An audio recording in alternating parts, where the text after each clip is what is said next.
चलित वर्षर रथयात्रा एक विरल रथयात्रा पाखापाखि 24 वर्ष पर एभली एक संजोग जुटुची विरल रथयात्रा रे गोटे दिन रे नवजौवन नेत्रोत्सव एवं प्रभुंकर श्रीगुंडीचा यात्रार जहा जहा रीति नीति सबु कथा भी से गोटे दिन रे सब कार्य सरिबो। आमे वास्तव रे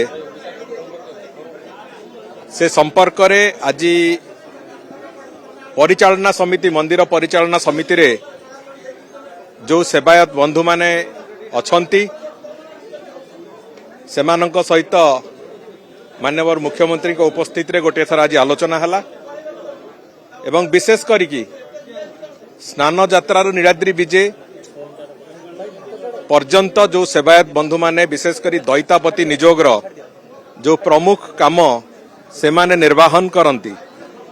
आज दैतापति निजोगर समस्त कार्यकर्ता तांकर सभापति संपादक आरंभ करी समस्त प्रमुख कार्यकर्ता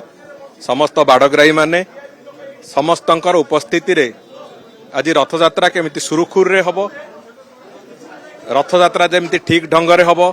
प्रभुंकर रीतिनीति जेमिति ठीक ढंग रे हबो एवं भक्त मानकर जो विराट आकांक्षा अछि जे रथयात्रा रे अंततः प्रभु को दर्शन करिवे रथ उपरे से कथा जेमिति ठीक ढंग रे हबो से बाबद रे चर्चा आलोचना हेइची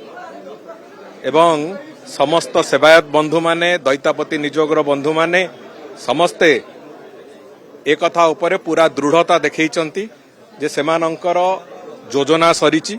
एवं आगामी रथ स्नान यात्रा ठू आरंभ करिकी नीलाद्री विजय पर्यंत समग्र समय विशेष करिकी श्रीगुंडीचा दिन रथयात्रा संपूर्ण सुरुखुर रे हबो संपूर्ण भल भाव रे हबो भक्त माने बहुत भलरे दर्शन करिवे रथ टाणिबे एवं जो जो आवश्यकता अछि समस्ते पूरापूरी भाव रे भक्ति भाव सहित जेमिति प्रभु को रथ उपरे दर्शन करि पारिबे रथ ठीक ढंग रे चलिबो सेतिबाई जहा जहा योजना से माने सारिचंती एवं निश्चित भाव रे एथर रथयात्रा सुरुखुर रे हबो सेतिबाई से कथा को से माने पूरा दृढ़ता देखैचंती तांकर निष्पत्ति तांकर जो जहा जहा से माने प्रतिश्रुति दबा कथा से कथा देइचंती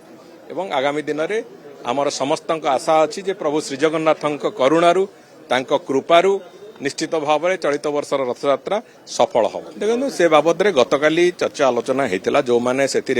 दायित्व रे अछंती से अधिकारी मानक सहित अन्य मानक सहित चर्चा होती आज संध्यारे भी एक विशेष बैठक जो मैंने मंदिर परिचालना समिति जो अधिकारी मैंने अच्छा एक बैठक मु नवाक जाऊँगी पूरी आज संध्यारे तेणुक से बाबद में कौन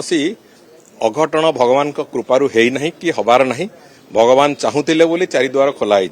एटा भगवान कर इच्छा थिला चारिद्वार खोलू भक्त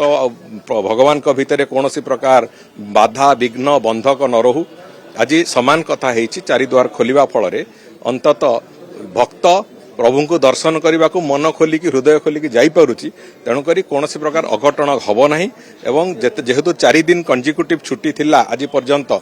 से टिके भिड़ रहिबाटा स्वाभाविक थिला किंतु कौनसी अघटन घटी नहीं कि घटिबो नहीं एक कथार आश्वासन मु भाबुची समस्त को आमे देई परिबा जेमिति चाहुचंती समस्ते समस्त भक्त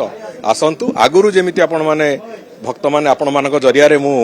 समस्त जगन्नाथ प्रेमी भक्त मानकु जणैबाकु चाहूची आगुरु जेमिति आपण माने प्रभु को खोला मेला दर्शन करुथिले कौनसी बाधा विघ्न बिना दर्शन करुथिले सेमिति आपण दर्शन करिवे एवं प्रभु को आपणकर जणाण जणैकी जिवे।